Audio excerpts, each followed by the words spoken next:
Hi guys, good morning sa inyong lahat 'no. So eto very quick lang 'to. Meron kasing isang WAG squad, actually dalawa sila. Yung isa funded na, tapos yung isa nasa phase 2 challenge. So ang concern nila is papaano daw yung pinaka-best and ideal na lot sizing 'no. So sabi ko doon sa isang WAG squad na funded funded trader na, nakapasa na siya. Sabi ko, "Paps, kung pasado ka na diyan, hindi mo na kailangan mag-grind 'no. Ang pinaka-goal mo na lang diyan is ma-maintain yung account 'no, magatasan yung account 'no." Katulad ni ano, ni kung naalala niyo yun si Mr. Wigo dun sa interview ko sa kanya, ang ginagawa niya, once na nag-gain siya ng 2 to 3% dun sa account, ang goal niya na lang, hihintayin niya na lang mag-payout, 'di ba? So yun yung in-interview ko, I think last year, tama ba ako? Last year na ba yun?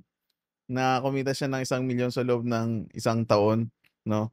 So, ang matalino, matalino yung ginagawa niya 'no. So sabi ko sa kanya, "Ganun ang gawin mo, once na meron ka ng funded, hindi mo na kailangan mag-grind ng 10% monthly, hindi na, kasi delikado 'yan, baka ma-violate mo pa yung drawdown, sayang pa." So 2 to 3% hintay ka na ng payout para sigurado na 'yan 'no. Ta's dun naman sa isa, sabi ko ganito, ang pinaka-best way, alam ko meron na akong ginawang ganitong ano, explanation, 3 years ago, nasa loob ako ng sasakyan 'no. Hindi ko lang sure kung malinaw yung pagkaka-explain ko dun kasi nagda-drive ako. Pero sasagutin ko 'to ng general, kumbaga applicable 'to sa WAG squad tsaka sa hindi WAG squad 'no. So ganito,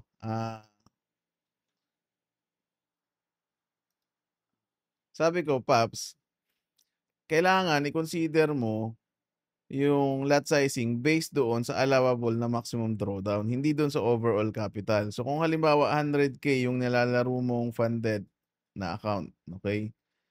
Ang allowable drawdown niyan normally 10%. Yan yung karamihan na rules, 10%. Merong 8%, mangilan-ngilan, pero karamihan 10% talaga yung maximum drawdown.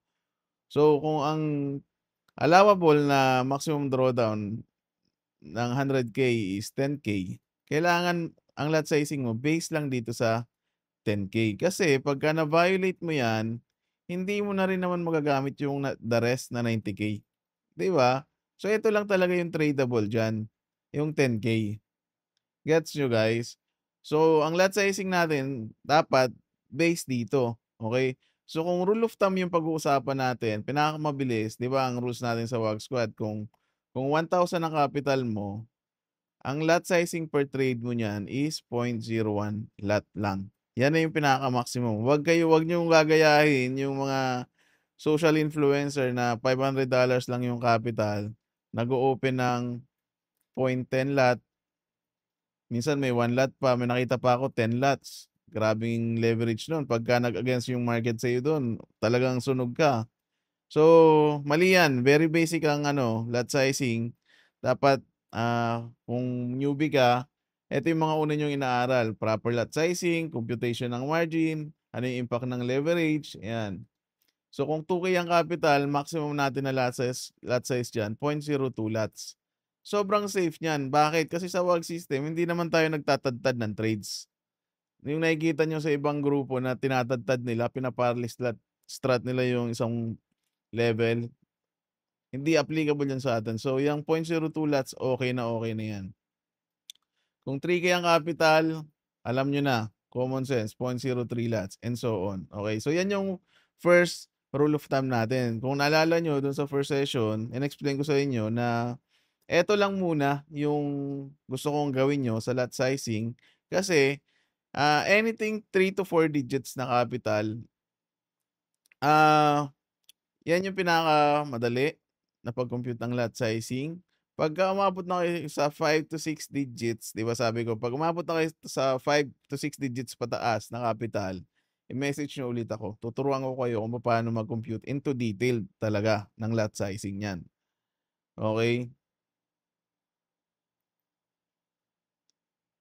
So yan yung ano, rule of thumb natin. So kung 10K ang capital, puwede na natin i-consider sa rule of thumb natin. So sa 10K, 0.10 lots. Yan yung ideal na lot size. 1 position per trade. Okay? Gets nyo guys? Malinaw. So kung halimbawa 50K ang nilalaro mo na account, 50K, 10% ng 50K, 5K. So 5K, 0.05 lang per trade. Yan. Sobrang safe na yan. Okay? Ngayon, kung halimbawa papasukan na natin siya ng 2% rule. So dito na tayo magkakaroon ng konting computation. Okay? Try natin pasukan ng 2% rule.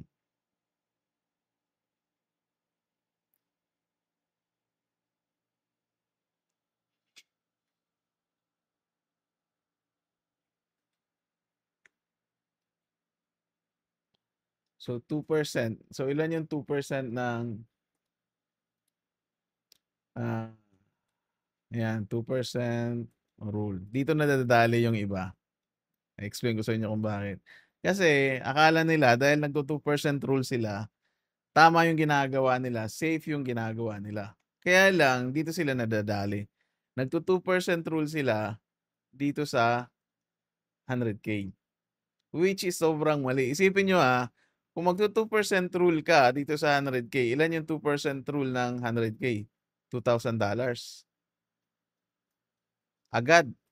$2,000 agad. Eh, wala kang kamalay-malay, yung $2,000 na yan, in correlation doon sa 10K na maximum drawdown, that is already 20%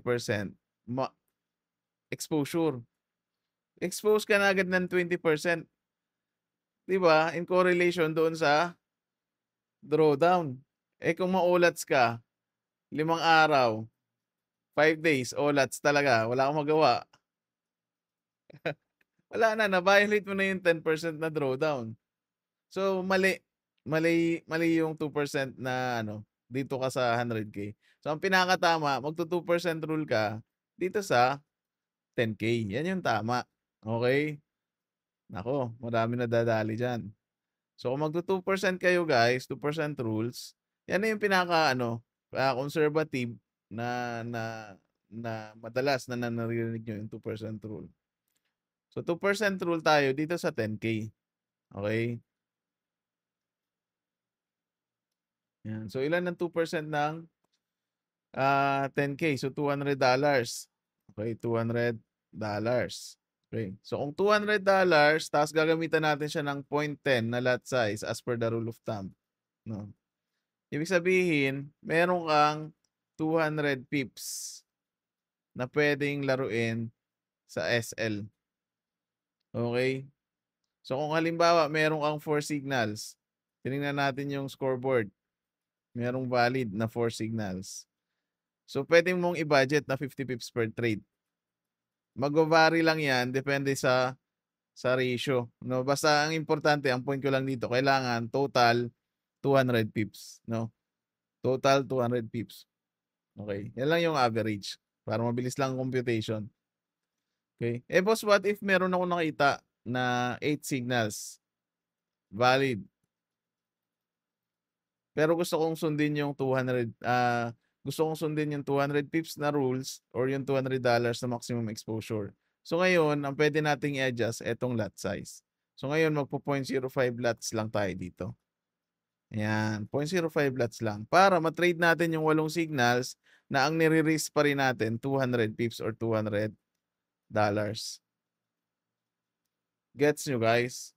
So kahit na maulats tayo dito sa 8 signals na yan, dahil 0.05 lang yung lot sizing natin, 200 pips pa rin yan, no?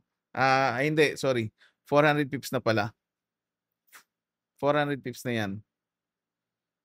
400 pips na yan. Okay? 400 pips na siya, pero $200 pa rin. Okay? So kung maulats ka dyan, dahil 0.05 yung lot sizing mo, $200 pa rin yan. Okay? So, sa 8 signals, may budget ka pa rin na average 50. 50 pips per trade pa rin yan. Pips per trade.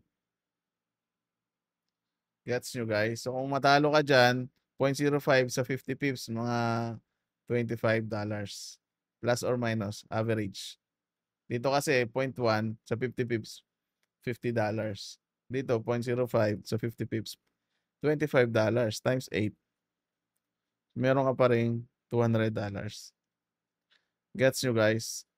So yan, very basic na computation. I-apply nyo na lang sa ibang ano, at least meron na tayong example. I-apply nyo na lang sa ibang capital sizing, no? Alam ko meron akong ano eh. I-check nyo na lang sa YouTube or sa Facebook page ko yung ibang mga explanation ko dito. And hopefully makatulong sa inyo. Alright guys, no? Very quick lang. Yun lang. Ano pa ba? And congrats nga pala, no? Nag-check ako ng mga GC ngayon. Marami nakasakay sa ano, sa intraday. No? Congrats. Tuwan-tuwa ako dun sa isa, 0.01 lot lang. $100. Ibig sabihin, more than 1,000 pips yung napitas niya sa market. So, sobrang powerful talaga. Kahit 0.01 lot lang yung lot sizing natin. Sabi ko nga, once na na-develop yung skills nyo, hindi nyo kailangan daanin sa lot sizing yung market.